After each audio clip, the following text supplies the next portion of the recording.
I'm Cass. Welcome back to a new reading vlog.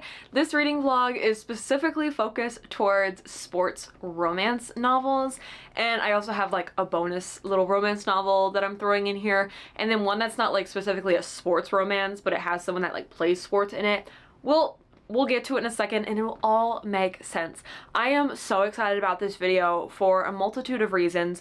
One, a bunch of things that I'm doing in this video that'll be super duper fun. I thought I'd include B-roll of me playing sports and doing sports, so be prepared for volleyball and Taekwondo because that's the only sports that I do. And without further ado, I'm just going to go ahead and get into the TBR. Like I said, I'm really excited about all of these books, and the first one I'm going to talk about is Cross the Line by Simone Saltoni. Now, I love Formula One. I thought I'd wear my Formula One sweatshirt that Katie so kindly gifted to me today as well because it felt fitting for this vlog. We're following two characters in this book, Dev, who is a Formula One driver, and Willow, who honestly, I have no idea what her job is. She's a recent college graduate and Dev helps get her a job, but it doesn't say specifically what job. I'm assuming it has something to do with like social media or something, or like social media promotion, something like that, because of like the phone in his hand. I could be so wrong. I don't think she's like hired as a mechanic by any means, but I could be wrong. So we don't know. Now the book opens up with Dev getting to this really bad crash because he cannot stop thinking about Willow because they shared this amazing kiss. They never thought they'd see each other again, and then Willow crops up in Dev's life and romance apparently ensues. The only complication being that Willow is Dev's best friend's little sister. So that tends to add a little bit more of the forbidden aspect into the romance, because obviously that's a reason to not date someone. Anyways, I really love Formula One. I got into it a couple of years ago, and last year was the first time that I watched like all the races live, and I have friends that are into it and I love texting them about it. So I don't know like tons about Formula One, like the nitty-gritty, but I feel like I have an overall like general knowledge of Formula One. So I'm really curious to see how Cross the Line delivers on the Formula One aspect, because one thing that I really am looking for in these sports romances is a touch of realism. I want it to be realistic. I don't want to be taken out of the story because of things that would be so entirely improbable occurring. So I'm hoping that we get a good balance of the Formula One environment that's realistic, as well as a cute, little cheesy, probably romance. The next book I actually have borrowed on Hoopla, and that is You Should Be So Lucky by Kat Sebastian. We're following a baseball player named Eddie and a sports reporter named Mark, except for he's not actually a sports reporter. He typically reports on arts. However, the column is really struggling to find readership. So in order to try to draw in more readers, Eddie is sent to New York to interview and report on Mark to try to, you know, get some readers into this column. However, neither one of them want to deal with one another. Eddie's having a horrible season. His teammates hate him. He's really struggling to play baseball. I really don't know much about baseball, so I feel like this will not be a novel that, if it's done poorly in terms of like the baseball atmosphere, that I will be taken out of the story, because I know next to nothing about baseball. All that I really know is that it's America's favorite pastime, and that's all I got in terms of baseball. Now, this is interesting because, like I said, it takes place in the 1960s, so obviously being openly queer is not something that is normalized, and neither of these characters can really risk their careers by openly coming out, but they also don't want to stay a secret. So it'll be really interesting to see how Kat Sebastian kind of handles that situation, and I'm really excited to see how I'll feel about a sports romance that was set all the way back in the 60s. I think that it should be hopefully a cute and fun time. The next book is actually not out yet. It actually comes out tomorrow, so fear not, I will be running to Barnes & Noble to pick up a copy, and that is Deep End by Ali Hazelwood. I'm a little bit hesitant to read this book because I'm worried that I'm not going to enjoy it. The most recent Ali Hazelwood books I haven't really been jiving with, but I'm hoping this one will be different. I'm especially excited because I've never really read a swimmer romance. So we're following Scarlett, who specializes in a high dive, and then Lucas, who does some sort of other swimming situation.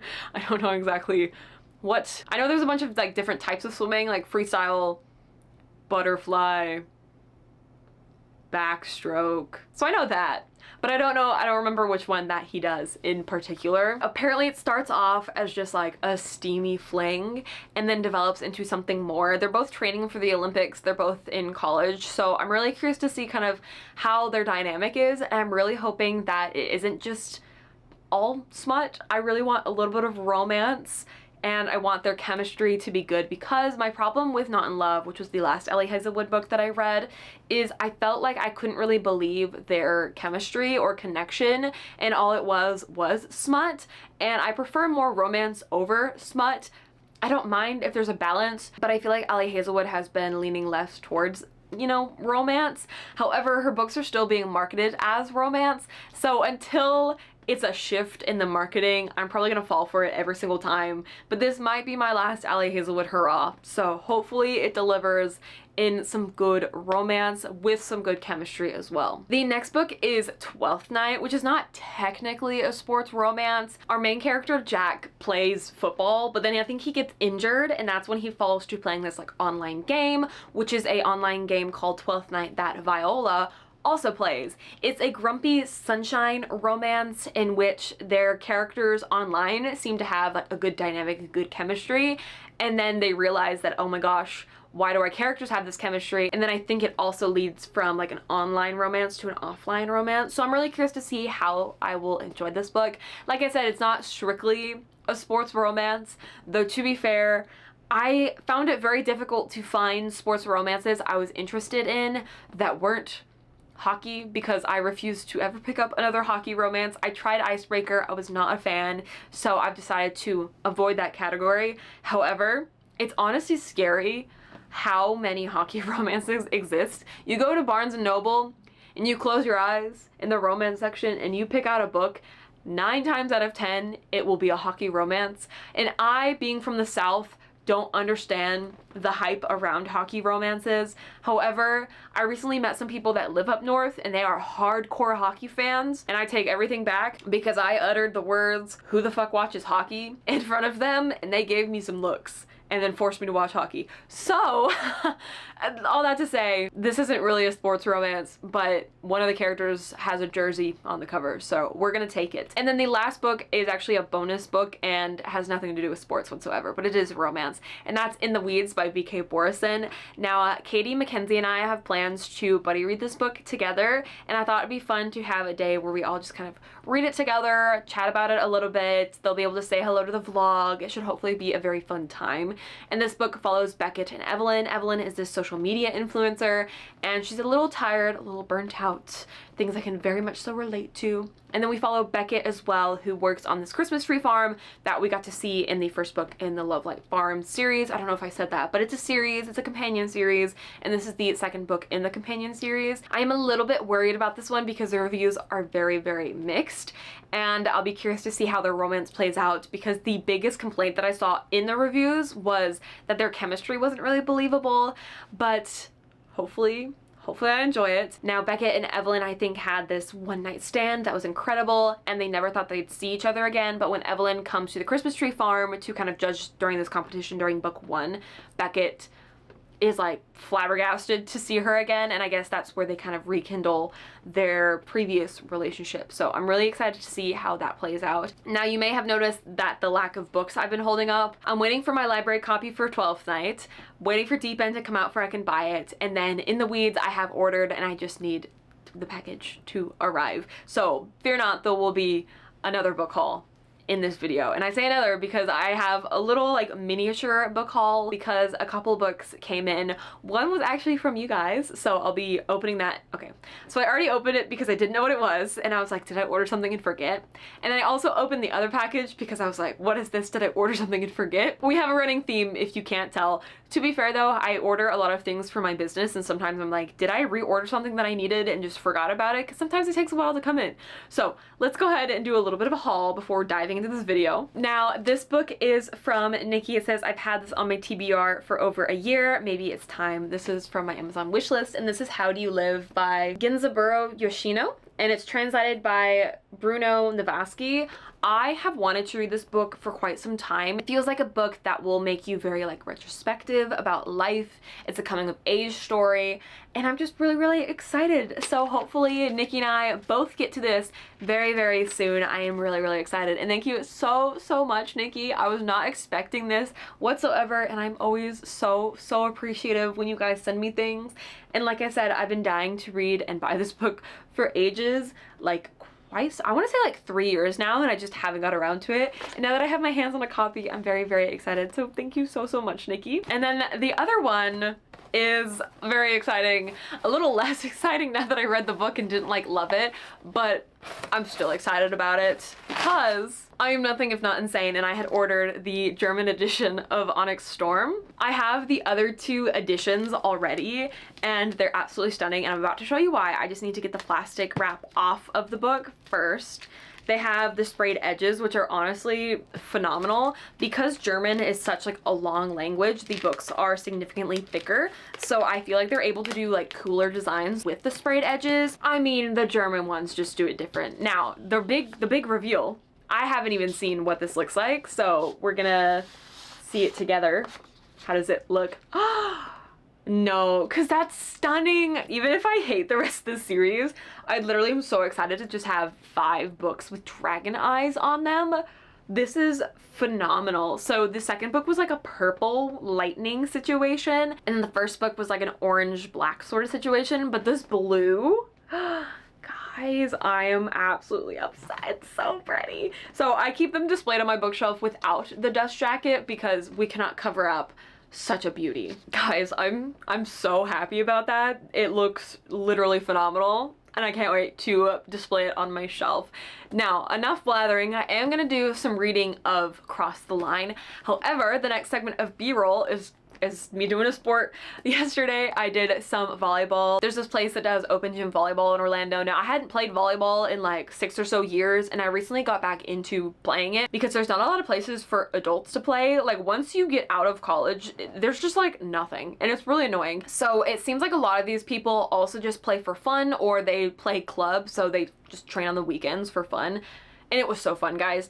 I haven't had a group this fun since the first time that I played at this open gym place. Sometimes you get really unlucky with the people that you end up playing with, but in this case, it was so good, guys. Like, everyone was hyping each other up, but like we were giving each other a hard time. So I hope you enjoy the next few minutes of me playing volleyball and also sometimes sucking at volleyball.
It is quite a bit later and I have made some good progress into Cross the Line. I am on page 196, which is chapter 18, and I don't have great things to report, guys. I didn't think this was going to be a romance that I would absolutely love, but I was hoping to still like have fun with it. My main issue is the motivation for why these two characters cannot date. It just feels so incredibly silly to me, and I haven't really been able to look past that. And Dev, I don't like being in his head. I despise his point of view, and the dialogue feels so stilted. There's just many things that I'm not like loving about this book. However, I love all the Formula One aspects of it. I love any time they're like racing or in the garage and stuff. I'm like, okay, that's fun. I like that. But anytime they're doing things outside of the Formula One aspect, I'm just not really jiving with their characters. Their chemistry is not really there. It's got this like forbidden romance, childhood friends to lovers type of thing going on, but the forbidden romance part is just, again, very nonsensical in my opinion, and it makes me sad because I really wanted to enjoy this. I did want to give one example of Dev and why I'm not a fan. Specifically, it doesn't spoil anything, it's just his personality of like current drivers on the grid. Well, one of the current drivers on the grid and then another like previous driver is Daniel Ricciardo and Carlos Sainz. That Dev's character kind of reminds me the most of. But these are the sentences that I'm being forced to read, and this is from Dev's chapter. I'm not cocky enough to think I can have any woman in the world, but I race fast cars and make millions and have the looks and a smile that drops panties. I'm loved by moms and daughters alike, a cheeky bastard with a penchant for flirty quips and dirty one-liners in interviews. I'm a goddamn delight, and women like to tell me as much, usually without words. So that's why I'm not like loving this book. I think the writing is quite weak, and it definitely suffers from a case of just constantly telling you everything and showing you absolutely nothing. Again, I love the Formula One aspects of it.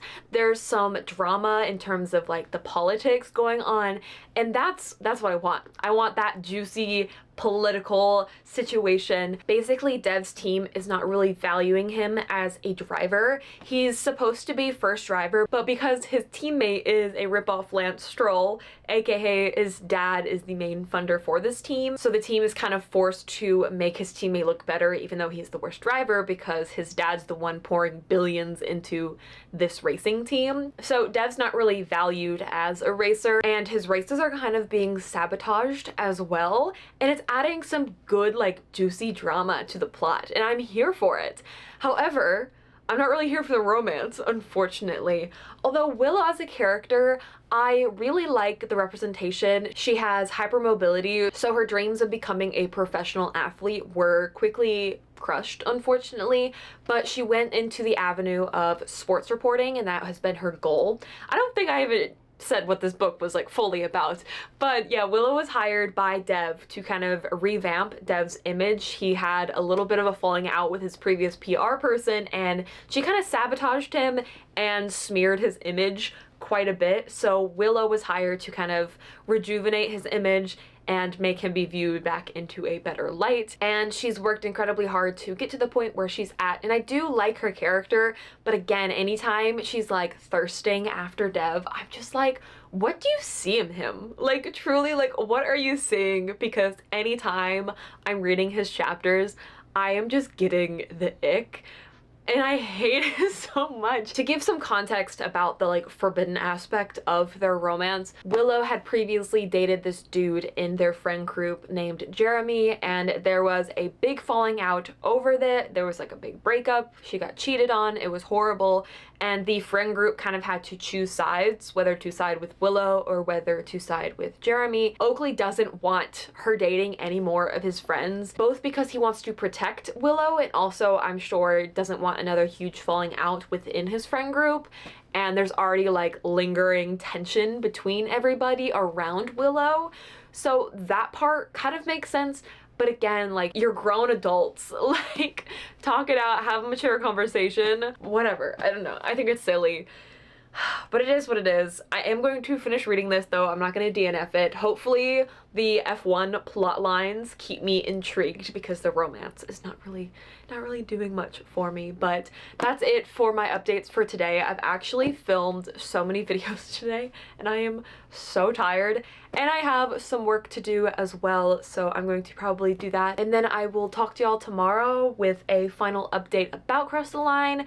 And then I will probably start one of the other books as well. Probably Deep End. I forgot, Deep End comes out tomorrow, so by the time you see me next, I'll have Deep End in my hands.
Good morning. As you just saw, I did some book shopping and I picked up Deep End. It was mostly an in and out trip. I did do some perusing and then I was like, Cass, you just bought books. You literally have books waiting for you to open at home. Settle down. So I just bought Deep End and then left. It took a lot of self-control, guys. I literally pulled the book off the shelf, held it, and I was like, no, no, no, no, put it back, put it back. please congratulate me on my self-control, because like I said, I have so many books that I'm gonna be opening with y'all that I'm very, very excited about. As you can see, I have started Deep End and I have some positive thoughts on it so far. However, first let's get some negative thoughts out of the way, because I did finish Cross the Line last night. Yikes. This was an interesting book to read, truly. I gave you a lot of my thoughts last night and those still stand true, except for some of the racing things that happened made me kind of quirk my eyebrow at, and I had to kind of suspend my disbelief and just kind of roll with it. But then a realization hit me, and it was not a good realization, and that was when we started getting more about the other drivers on the grid, and suddenly this felt like a very uncomfortable Wattpad fanfiction about real life people. Fanfiction's not typically my cup of tea. I definitely read more of it when I was in high school. However, I draw the line at fanfiction about real people. I find it incredibly uncomfortable and it's nobody's business, and I don't like it. With fictional characters, I'm like, right away, do what you will, because they don't exist. But the second you start incorporating real life people, it makes me uncomfy. And the second I started connecting the dots of like which character was which, because listen, the first kind of like red flag for me was with the kind of like Nepo baby situation, because it's very similar to a driver named Lance Stroll. His dad owns the team and he's not necessarily a wonderful driver. However, he constantly keeps his seat. However, I didn't really find too much problem with that, because I could definitely believe a Nepo baby situation would occur, because, you know, F1 is definitely a rich man's sport. So again, I was like, okay, they're a little similar, but you know, whatever, we'll move on. And then these other characters kept cropping up and I was like, that sounds suspiciously like this. And this character sounds suspiciously like this person. And it was just all downhill from there. The only like positive thing about this, it didn't do the thing that some contemporary books do, where it has all like the real life things, like say they used all the team names like McLaren and Ferrari and Mercedes. They changed the names of all the teams so it felt more like a fictional universe, which I appreciated, because if they started mentioning McLaren and other things, I would have been like, okay, that's a bit too much. Another thing that I just could not suspend my disbelief for, if anything, it was the most unbelievable thing in this whole book, and that was the fact that there was 3 American F1 teams. And that's absolutely ludicrous. If you go into the history of F1, American teams have always struggled to literally scrape by. So the fact that there was 3 literally made me laugh out loud. I was like, there's no way. There's absolutely no way. I'm obviously like mostly joking about that being like a nitpick for it, but I thought that it was kind of funny. Things that went down at the end were honestly so crazy. We had one chapter where everything just kind of like went to shit, and I was like, why did we have that? That felt so just like thrown in there at a really random time. If anything, that should have been in a different part of the book. It didn't make sense for that to be kind of like the last chapter or so. I guess it sort of led to the setup of how our characters ended off, but it was still just really jarring of a chapter. The very last scene, the epilogue if you will, like it was cute but also like not. I don't know. I wasn't fully on board with how things went down with that. Also, circling back to these 2 characters, and specifically Oakley. Oakley is Willow's brother. Also, I just realized that they're named Oakley and Willow. Dev and Willow finally told Oakley that they're in love. It's meant to be. It's true love. They can't stay apart. And Oakley's reaction was so valid. I guess minor spoilers if you really care. He was like, y'all are adults. And I'm like, Oakley, that's what I've been saying this whole time. And he ended up being more mad that they didn't tell him than the fact that they were even dating in the first place. He was like, y'all lied. You straight up lied to me. You kept me in the dark. Our other friends knew about it before me. What about the situation is good? And I was like, Oakley, you get it. But also, why is this book so self-aware and yet still misses the point? Like, the entire conflict was just about them not wanting Oakley to know. There was also a thinly veiled plot line of Dev potentially being worried that Willow would get a reputation of she got her job because she was sleeping with him, which honestly was something that I think they should have pushed more and had more conflict and maybe stories of like another person that happened to or something, instead of just like the Oakley conflict and the brother says that you can't date my friends conflict, because that felt so ludicrous.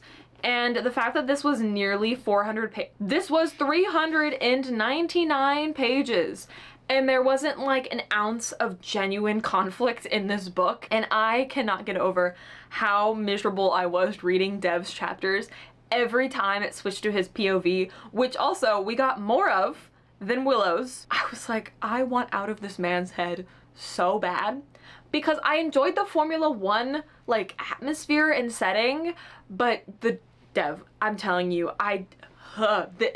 the ick is real, and it is found within Dev. And the only reason I didn't DNF it, because I probably would have DNF'd it after I read you that paragraph that I was forced to read with my own 2 eyes, I would have DNF'd it. However, because it is a romance book, they don't take me that long to finish. I only invested like maybe 3 hours into this book, and I like giving books a fair shot because I wanted to see like maybe things would turn around in the second half of the book, and I wanted to see how the racing elements went, but disappointed all around. I don't like the fact that this book literally just felt like a fan fiction about real people. So we're just gonna toss that aside, and we're gonna move on to talking about Deep End before I have packages to open. They're sitting there, they're waiting. I'm so excited. They contain many books and other things that I'm excited about. So we'll get to that in a second, because I did start Deep End. I am 84 pages in. I'm on chapter 15. Also, I love this copy. The water edges and like the water droplets on the cover and on the back is spectacular. So far, I'm actually really enjoying this book, and I think it's because I really relate to Scarlett. Not in all aspects. Don't look too deeply into that sentence. Specifically, the athlete and the student kind of mindset. So Scarlett was injured and she took off her sophomore year to kind of heal, and it's her junior year and she's trying to get back at it, but she has this mental block. And if there's anything that I understand, it's mental blocks. I grew up doing competitive gymnastics, and on top of injuries, a mental block was also something that like stopped me from getting any further into my career in gymnastics. I literally considered going to like college for gymnastics and like really pushing it through, but mental blocks are so difficult to get over because they're so illogical, specifically when you know that you're capable of doing a skill and that there's nothing like physically wrong with you, and it's just like your brain will not allow you to do the thing that you know you can do, and there's nobody that can help you except for yourself and kind of just working through what is blocking you. So Scarlett, she has this mental block, and she's also in therapy to try to help her work out her feelings, which is also an interesting plot device used to explain the world of diving, because so far all of the people that Scarlett interact with like know about diving and know about swimming and are all athletes in her sphere, so it wouldn't make sense for her to explain diving to any of these characters because they already know. So using the therapist kind of as an excuse to walk you through and walk the reader through diving and the different types of dives and how it's judged and competed and all of that, I actually liked. I felt like it wasn't like info dumpy in a random way. The dialogue has been used with the explanations in a pretty good way. So far, this book is similar to Not in Love in terms of the things it's exploring. I'm not gonna go into too much detail because people I know watch my channel and I'm just not super comfortable sharing all the details and like going in depth about things that this book discussed, but just know it is a specific type of smut, and Allie Hazelwood does give a little blip at the beginning kind of explaining what topics and things she's going into, so just go into that book knowing that. However, comparing this to Not in Love, so far I'm already liking the setup much more. I feel like the way these characters are being set up to interact in the way makes much more sense. It's much more logical. I also just really like Scarlett as a character because once again, I can relate to many of the things she's going through because I had previously gone through, or just like general struggles. We have a very similar personality type about being kind of an overachiever and an overthinker. I'm like, girly, don't call me out like that. I'm excited to see more of Scarlett's character growth, and again, I hope we get some good chemistry between these characters, both in the smut aspect, which is kind of what's gonna happen first. I can already kind of feel, but I feel like these characters also already had some good like moments. And also Ali Hazelwood is incapable of not writing STEM into her novels, and it's so funny because this is basically a swimmer slash STEM romance situation, because now Lucas and Scarlett are on this same like research project for a biology thing, and I'm like, Ali Hazelwood, she's at it again with her STEM, and I love it so much because I love smart people in like the academic setting, and it's just fun so far, and I'm really excited to just sit down and read. And honestly, it's so refreshing diving into a romance book that I'm really enjoying, because Cross the Line was just such a disappointing start to the vlog. So I'm happy to report that I am enjoying Deep End, even though I was so apprehensive about reading it. It's been really fun so far, but I'm gonna shut up about that because I have boxes that I really want to open. Now, there are 2 boxes that I have. This first one is an Amazon order because I needed a book for this vlog specifically in the weeds, and Barnes & Noble did not have it in stock last week when I went, and then today I double checked and they still didn't have it. So I needed this book for the vlog, so I thought I would just order it, and suddenly more books just kind of fell into my Amazon cart. It just happened, guys. I'm sorry. And then the other box is actually a box of books from Katie and contains some Christmas gifts slash birthday gifts as well. So I thought we could just all open everything together. There's some other things in here as well. I'm hoping. This box is really small considering how many things I ordered, I feel like, but we'll see. Okay. Perfect. I'm so excited. Okay, I did end up caving and just buying the rest of BK Borison's Love Light Farm series. I need it in the weeds. And look, we have in the weeds, but now we also have all the other ones because Katie Mackenzie and I, like I said, we're all buddy reading them together, so I figured, why not just have them on hand? I also ordered books 2 and 3 of the Veronica Speedwell series. We have A Perilous Undertaking, which is book 2, and A Treacherous Curse, which is book 3. The colors are honestly phenomenal. I'm digging the vibes. If you don't know, I don't know, did I mention it in this vlog? Katie and I struck a bargain, and basically for every Veronica Speedwell book I read, she'll read the corresponding number in the Ranger's Apprentice series, which is my all-time favorite series. So reading this one in February, and then I'll be reading this one in March. I just figured it'd be good to have them in my possession. So yes, I needed to buy 1 book and I bought 5. Listen, actually I have no excuse. And then the other thing I'm also really excited about, it's not book related, however, I have been, and this is so random guys, I have been really hyper fixated on watching Wind Waker Zelda speedruns. Like, I have watched an ungodly amount of hours of Wind Waker Zelda speedruns. Now, I am not a gamer as much as high school me would love to claim that playing Minecraft makes you a gamer. I mean, it can. I'm not a console gamer. I'm scared. I'm scared of anything, and so playing video games is not relaxing to me. It's a little stressful. However, I have now made it my mission to beat Wind Waker, and I want to so bad. I have an emulator on my computer. I just needed a GameCube controller, and I have the GameCube like computer adapter, and I'm so excited because guys, the controller's pink and it's so cute. And I love it, and I'm very excited, and I hopefully will get this set up. And then hopefully I can make my brothers proud because the fact that I even figured out how to install an emulator, and I'm hoping I can also figure out how to get this all set up and then be like, look, I did it all by myself. Because if you don't know, I'm also like horrible with technology, but both my brothers are like super duper tech savvy. One of them does like tech stuff for a living, and I kind of accepted that, like, why should I bother learning if I can just hit up my personal IT people? So I want to set it up by myself and then be like, look what I did, guys. I'm capable. Okay, this next box is so heavy, guys. Like, yeah, it's massive, and this is a box from Katie. Like I said, I'm trying not to like dox us with the addresses here. It's really heavy, and it is full of books that I know and some books that I don't know because I don't remember all the ones that she sent me. I think this is probably like the best type of book haul, where it is books, but it's not books that I spent money on. It's like a book haul, but the money didn't come out of my bank account, which is always like the best type of book haul. Girl math. I am gonna set this down because literally this is 17 pounds. So it's going on the floor. Oh my gosh, she put packing peanuts in here. She's so thoughtful. It's worth noting that I've thanked Katie a bunch already for all the books she sent me. So if you feel like I'm not coming off as appreciative as I should be, it's because she already knows. She already knows that I love and appreciate her. I don't need to talk about it on the internet. I don't need to make her ego any bigger. I'm obviously joking. She's my best friend. I'm gonna read this little card she sent. Oh my gosh, she said, "To my dearest cat, pair of a tie. You know we can't let the clay find out." I'm so sorry. The fact that she talked about boosting my ego in this card when I just said that I'm not gonna boost her ego is so funny. Katie, stop it, I love you.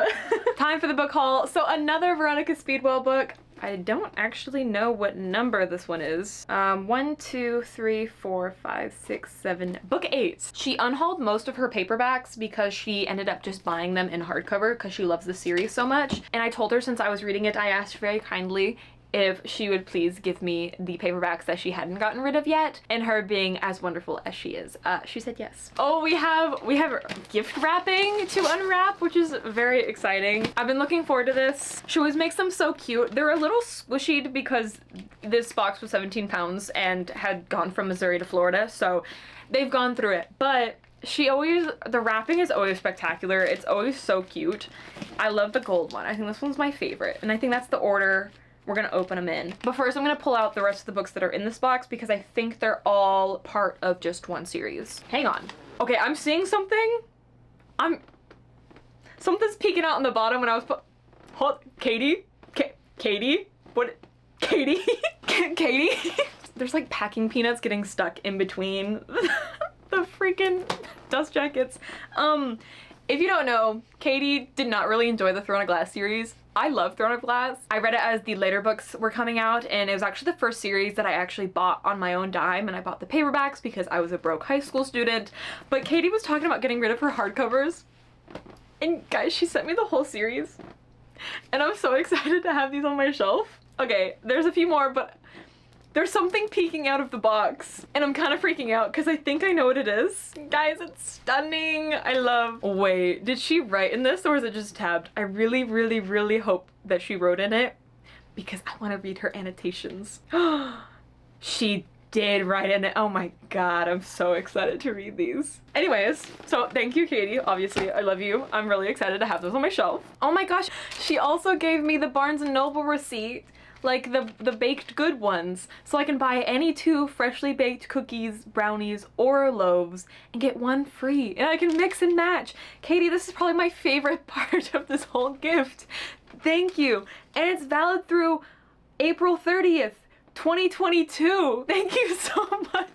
Also, here's receipt, as in receipt proof. Katie, you shouldn't have. Oh my god, she sent me the Throne of Glass sword. I'm not gonna cry, guys. I'm not sentimental in the slightest. I didn't even know that you owned this. I'm not gonna cry, it's fine. It's just a sword, guys. It's just a sword. Thank you so, oh my god. Yo, I'm freaking out. I didn't even know you owned this. It's gonna look stunning on my shelf. Bestie! Now to open the wrapped gift, which honestly, we're gonna be honest here, people. I accidentally spoiled myself by watching her vlog, and I didn't mean to, but there was 2 vlogs I wasn't allowed to watch during the holiday season, and I got them mixed up because she like split what she sent me, and she said once the first package arrives you can watch this vlog, and then once the second package arrives you can watch this vlog, and I got them mixed up.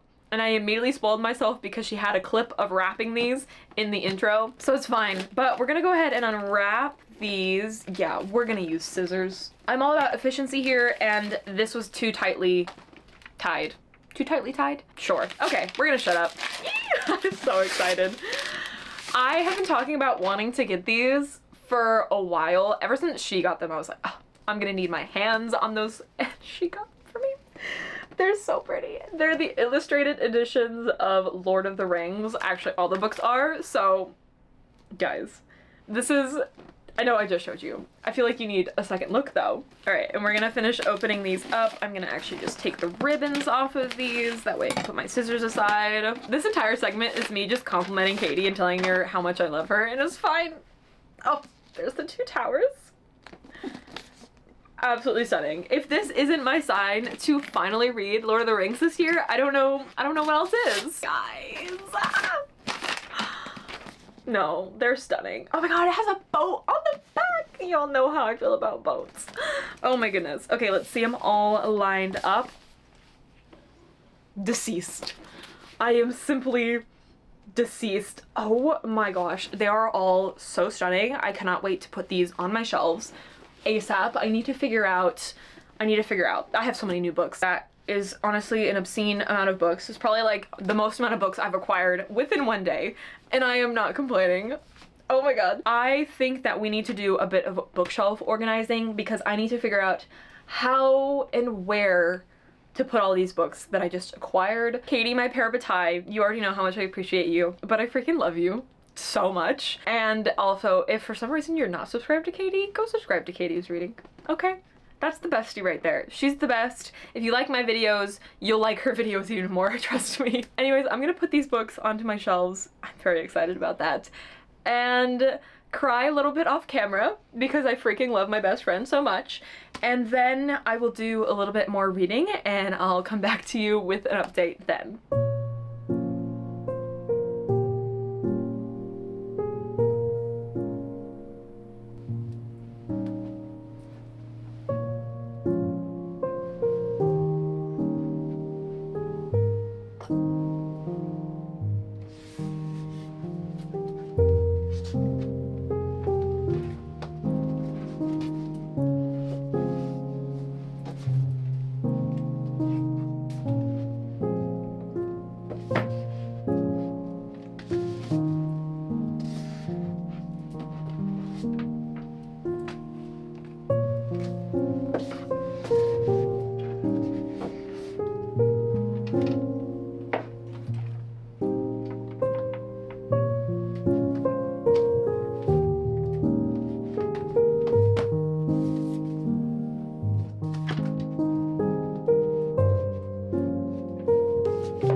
I have quite a bit of an update for you guys. I started in the weeds. I'm about halfway through it, and I'll talk about that in a second because I also finished the rest of Deep End. This was an incredibly long romance novel. It was 450 pages, which honestly is bonkers. And I would say it didn't really need to be that long whatsoever, but it was. Overall, I enjoyed it, but not for the romance aspect because once again, this book was lacking romance. While I did definitely agree that the chemistry and like the tension was there, I don't think that it had much of a romantic base per se. It was not really my cup of tea in terms of like the things that went down in this book. Like I said in my previous update, there is like a little blip about kind of how the smut is, but also it never really got too weird. So if you're wanting to read it, honestly, like, it's pretty tame. There was only one scene where I was just like cringing the whole way through because it made me really uncomfy. But other than that, I just really enjoyed Scarlett's character arc and her growth in the sport of diving. I was so invested in it, and I loved getting to see her progress and see her compete and see her get over her fears. So I definitely appreciated that this book had a plot outside of these two characters just kind of like fucking. However, that was kind of it for the romance aspect of this book, and I wasn't really in it for the romance at that point. I thought that Lucas as a character was a very like cliche like love interest. He was very stoic, very quiet, very serious. So there's nothing that really like stood him apart from any of the other like romance love interests that I've read. I'm honestly glad we didn't get a POV from him because I got burned so hard with the F1 POV from the male love interest, and I just needed a break from being in the head of a man. So the fact that this was a single POV, I definitely appreciated.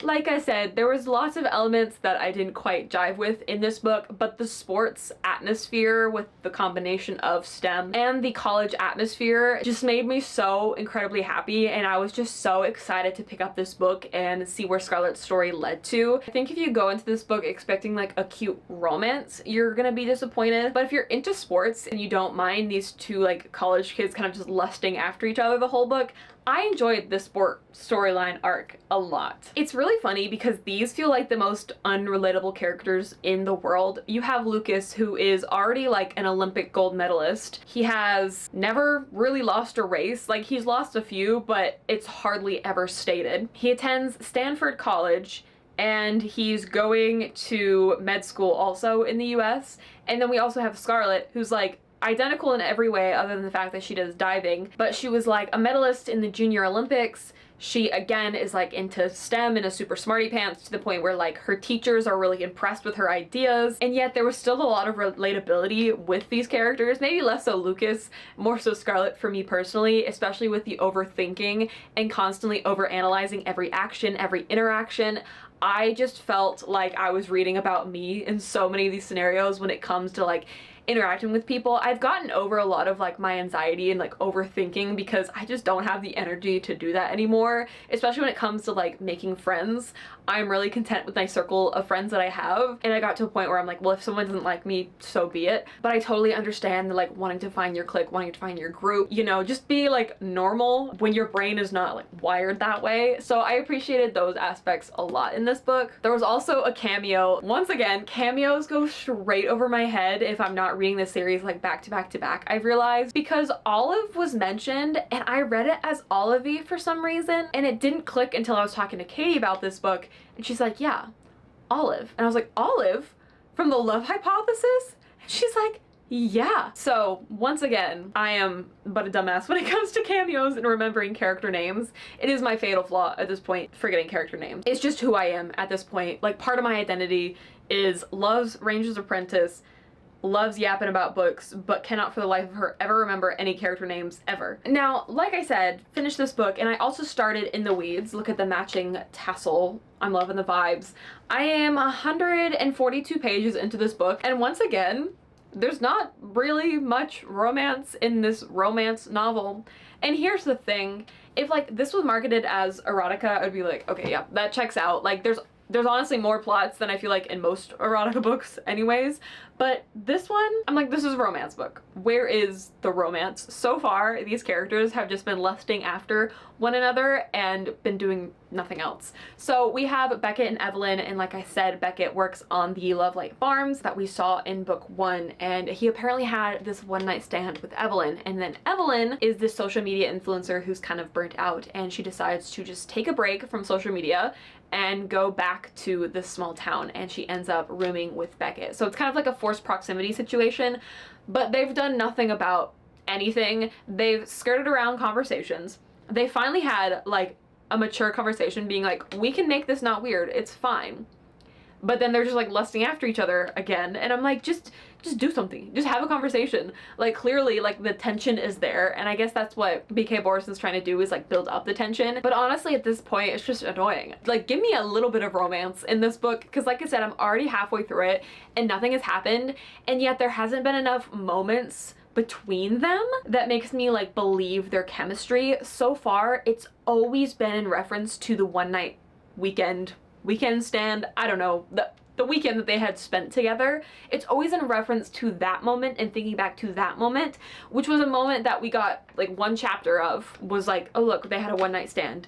And there hasn't really been any moments between them where I'm like, oh my gosh, like the tension is palpable. I'm like, okay, there's tension, but you're telling me there's tension because of this thing that happened a few months ago. I think Evelyn's character is kind of funny and a little bit relatable in terms of like the burnout and the constant like, I guess, grind that is social media, but still battling with the fact that it's like, it's social media. Like it's not like you're going and working 9 to 5 and, you know, being burnt out. I think at one point she was like, yeah, I know, like poor little social media influencer who's like depressed and down in the dumps. And it's always a case of like, you can't constantly compare your lives to others. Just because a job may feel like it's simple, you can still like get burnt out on it. Or just because a job seems like a dream job, like you can still get burnt out on it. And I find that like very relatable, and so that's kind of cool. Beckett, on the other hand, every time we're in his head, it literally is just like, this man needs to settle down or do something about it. I do like the interactions that he has with like the animals. At one point he adopted 4 kittens in the last book, and they're still so tiny and like crawl up in his pockets and like sit on his shoulders, and I think that imagery is just so adorable. But the main thing keeping me going with this series in particular is the small town. Now the theory of the small town is delightful. Like everyone isn't everyone's business, but they're so cute and they're trying to matchmake, and like everyone has these very distinct personalities, each like shop owner does, and it just seems like such a cute and quaint town. In reality though, I don't think I could deal with like everyone in my business, and Beckett really can't either. He doesn't like being a part of the town's like gossip, which I think will be good for Evelyn because she's trying to step outside of her sphere of like being this social media influencer, but also she has like 1 million followers, which I understand is a lot, but there's been so many cases of her like getting recognized in this small town.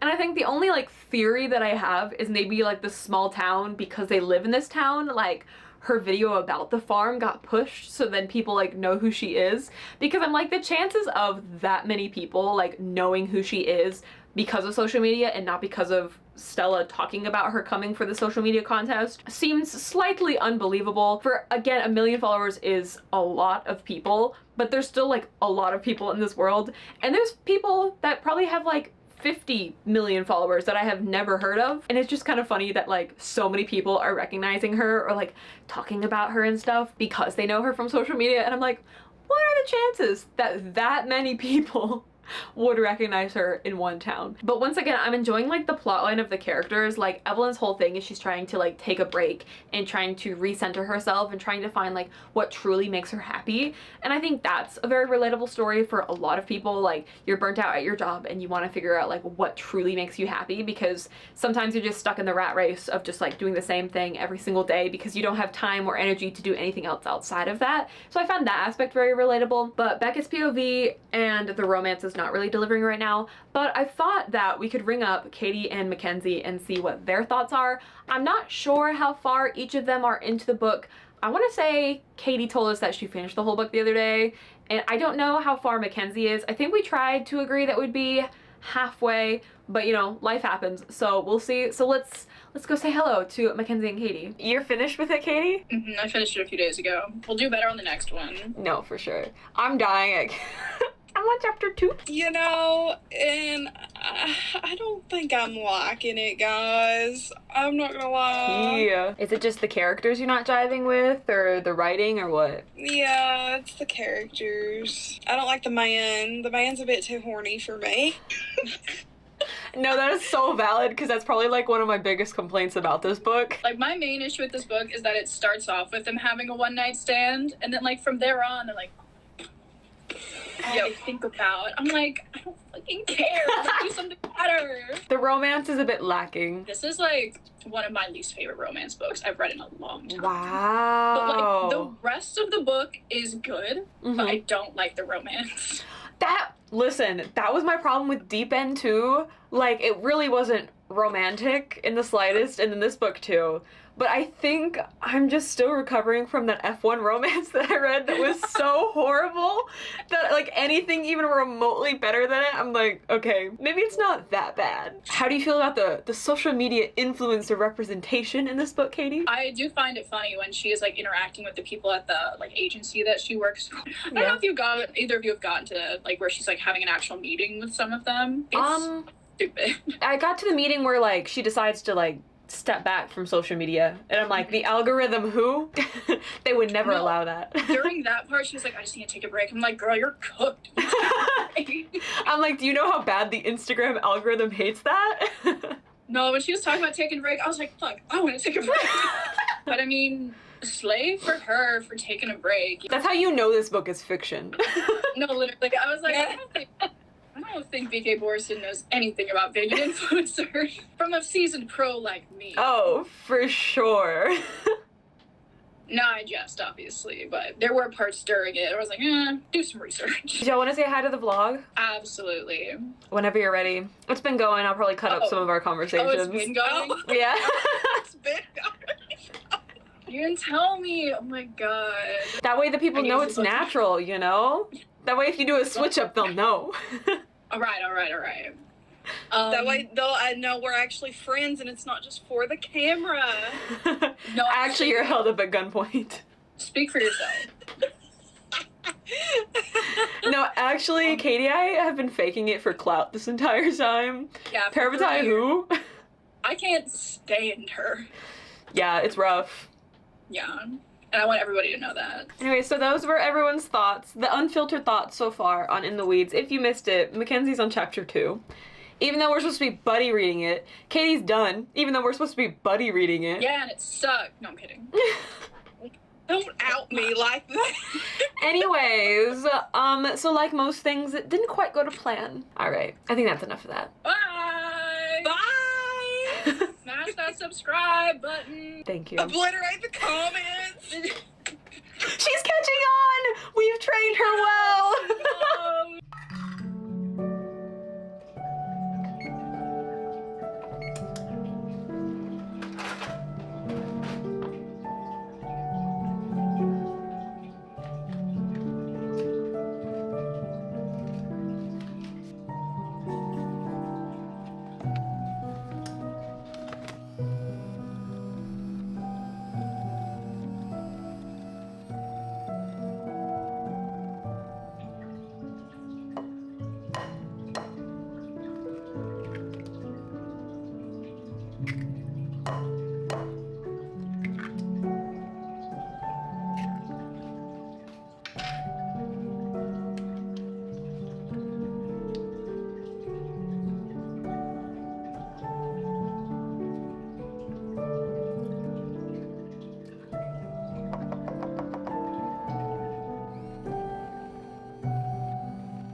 In case you're wondering, baking was much more of a success than the last vlog. I didn't break any of my instruments and I didn't burn my cookies, so we're taking that as a win. And I also managed to finish In the Weeds. I almost said Mixed Signals, which is the next one. And I'm a little mixed on my thoughts about this because it definitely had a lot of really, really cute moments. Listen, Beckett's like the Snow White on this farmland where all these animals just end up like coming onto his farm and he adopts them all, and it's just like the cutest little thing ever. And I love those moments. I'm like, oh, Beckett's at it again. The duck, he adopted a duck, and just like, again, the thought of this really like beefy, tatted up dude just with a little duck is it's so cute. I am an avid hater of the miscommunication trope, and the fact that this book also like called out the miscommunication drove me up the wall, because I'm like, why is it happening? If you're gonna just call it out, why is it happening? Which, like, it makes sense because it was like a side character basically being like, so neither of you communicated your feelings and now you're having problems? wouldn't you know it? But then the grand like gesture, there was a third act breakup. But then the grand gesture literally made me cringe so hard, and I understand it for the character. Like, it was the way to like reach out and branch out and kind of like meet in the middle. Oh my god, I was like dying inside of secondhand embarrassment during that scene where I'm like, it's not cute, it's just cringy, and I can't read this. This is so uncomfy. Like, the secondhand embarrassment was so real. Again, I'm not super convinced that these two characters are like in love. There was definitely more moments in the latter half of the book, like very like cute domesticated type moments, because they were staying in the same house. So they would have like, you know, coffee together, and you know, Beckett would remember like that, you know, Evelyn likes honey in her coffee, and they would sit on the porch together and eat dinner, and that sort of like domesticated cute moments like that were just they were adorable. But in terms of like how they got there, it was a little more unconvincing, and it wasn't my favorite because, again, over half of this book they're just lusting after one another, and then they keep putting off having a conversation until the miscommunication, and then they kind of have the conversation, but by then the book is over. So it definitely wasn't like my favorite in terms of the romance. But again, I love the small town. I loved like the farm vibes. I really loved the topics of the burnout.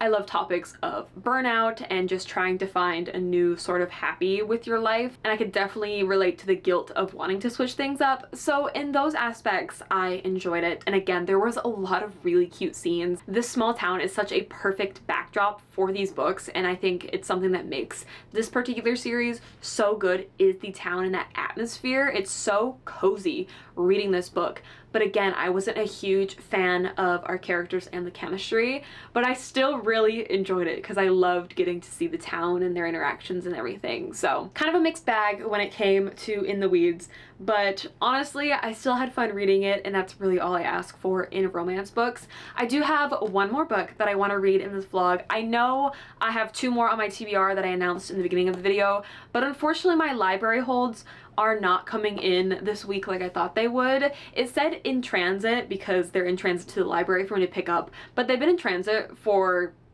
I don't even know how many days, but I thought they'd be here by the end of the week, and they're still not here, so I'm not trying to hold my breath and stretch out this vlog.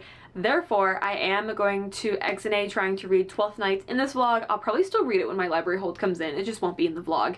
And I am going to read You Should Be So Lucky. I had to think for a second there because I couldn't remember the title, but that is my next course of action. However, the next bit of b-roll you're going to see is actually a bit of me doing some Taekwondo. I don't know how exciting these clips will be because I just became a yellow belt, so I'm still like learning the new forms, and then I will come back to you with some thoughts about You Should Be So Lucky when I start it.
have perhaps the silliest and stupidest excuse for you all. However, it literally was driving me insane. So I was trying to read You Should Be So Lucky. I really was. I had it borrowed on Hoopla. I started it. The interface of Hoopla and how digital ebooks were being read was driving me crazy. Because like if I read on Google Books, they have like the page turn animation where it looks like you can actually like turn a page. And then if you read on Libby, it does like a flash for you can like tell you're turning the page. However, on Hoopla, I dug through the settings, so if I'm wrong, please tell me.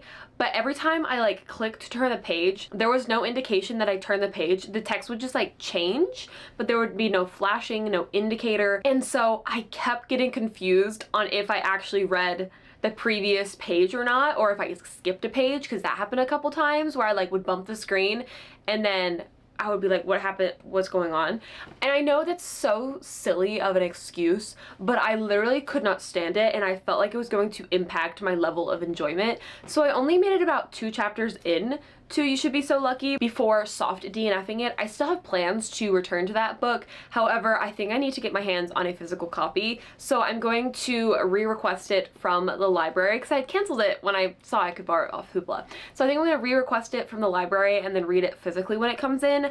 However, not in this vlog. But speaking of library holds coming in, 12th Night actually did end up coming in. And because this book was, I guess it wasn't like that short, it was like 300 pages, but it was a YA, it was very fast paced. And I honestly just ended up reading it all in one go. And I was like, oh, I should have maybe given my thoughts, but I didn't. So I'm here to give you my thoughts on this book and then to wrap up the vlog for the other books that I did read. So 12th Night I honestly really enjoyed, but I also understand why so many people may not enjoy 12th Night. I almost DNF'd it straight off, I will be so honest, because it opens with the football player getting injured. And the second this book opened up to football, I was like, yeah, I can't do this. I was struggling through those pages because I really have no care for football. Back in high school, the home games were fun to go to. However, just reading about it or consuming football anymore than I already do, which is honestly more than I want, thanks to like the Instagram algorithm, I was not having it. Now, both of these characters were insufferable in their own ways, which is I think something that would lend a lot of people to not enjoy this book. We have Jack, who is the football player that gets injured straight off,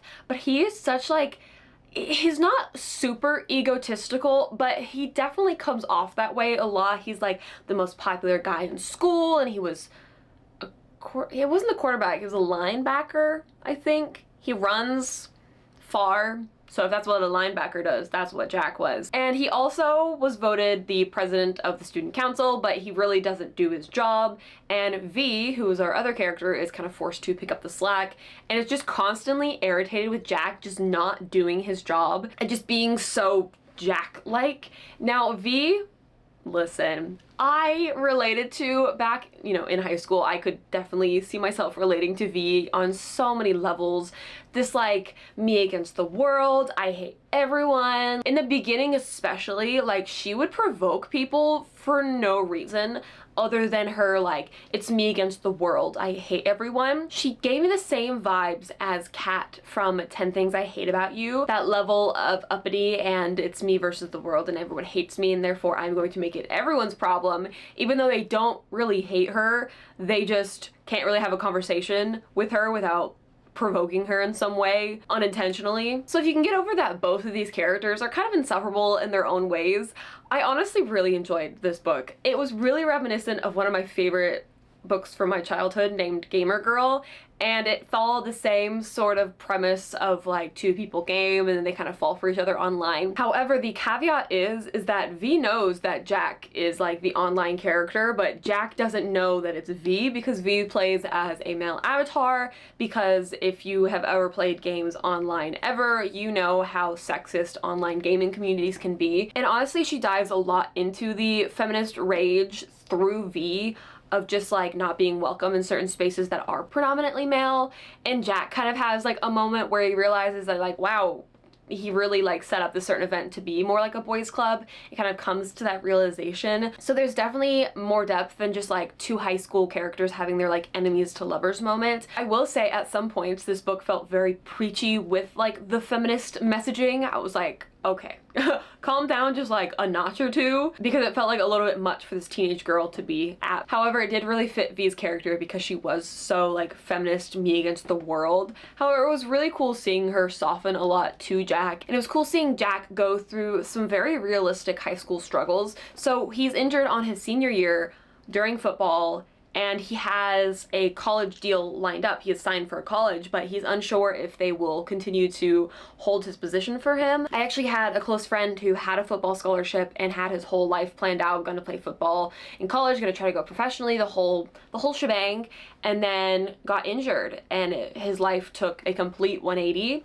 So it was cool seeing him battle with that and kind of understanding that there's not just one path forward. There are many paths forward, and each one continues to have many paths forward no matter what path that you choose. I really enjoyed that messaging being in a YA book, because the target audience for this book is like these young adults who are the same ages as V and Jack, and to see like a fictional character kind of struggle through that and kind of come to the realization that like there is no like right path was just really refreshing. There was definitely a lot more depth and complexity to these characters than a typical YA, but again, they do start out quite insufferable, and some aspects of their character arcs do not get better. So if you're one that doesn't really enjoy characters that are a little bit hard to read from, if you don't like your main characters to be a little bit insufferable and hard to read from, I don't think that you're going to enjoy this book. However, it does have a bunch of nerdy references that I just really liked, such as a Renaissance festival, D&D, online roleplay games. It was just really, really fun, and again, really reminiscent of a book that I loved in my childhood. So I think that aspect of nostalgia also led me to enjoy a lot of aspects of this book. Now to wrap up the rest of the books that I read in this vlog, first one being Cross the Line. This is probably the biggest disappointment of the vlog, simply because the second you make connections to real life players, it becomes very uncomfortable. I stand by the fact that fanfiction about real people should not exist, and if it does exist, you take inspiration from it and make it where you cannot tell that it's about this certain person. And this author, you know, changed the names, changed the location, changed the teams, yet the parallels were uncanny and very uncomfortable to read about. And I can't say that the writing was any good either. And I will say that being in Dev's head was probably the worst male POV I have ever read in a romance book. So it's got a crown, but not for a good reason. Then we have Deep End by Ali Hazelwood, which was honestly a surprise. 12th Night and Deep End both pleasantly surprised me. However, it wasn't the romance that I was invested in. It was honestly Scarlett's journey of discovering who she was as an athlete and how to get over her mental block. The romance is honestly okay. The foundation of their romance was mostly formed off of their physical connections first versus their emotional connections, and I already kind of said my thoughts in the intro about that, so I wish there was more like emotional connections. We definitely got a couple scenes, but they were like crumbs compared to the overwhelming amount of physical scenes that we did get. And then the last one being In the Weeds, and I honestly had the same problem with the romance in this book as I did in Deep End, where it was mostly founded off of their physical relationships, where they were literally just horny for each other the entire time, and the chemistry felt very forced, although the tension was certainly there when you took a step back and viewed it from like a bird's eye and just chronicled the events that these characters went through. You start to realize that yes, there were moments where they both kind of saw each other for who they were, but honestly they were just horny for each other the entire book. So those are the 4 books that I ended up reading in this vlog. I know it was like supposed to be more sports romance leaning, and then 2 out of the 4 that I read weren't sports romance, but regardless, I really hope that you enjoyed. I would love to hear your thoughts, whether or not you've read any of these books and how you feel about them, whether you agree or disagree. I'm always curious to see what y'all's opinions on the books that I read are. I want to thank you so much for watching, and I do really hope to see you in my next one. Toodles!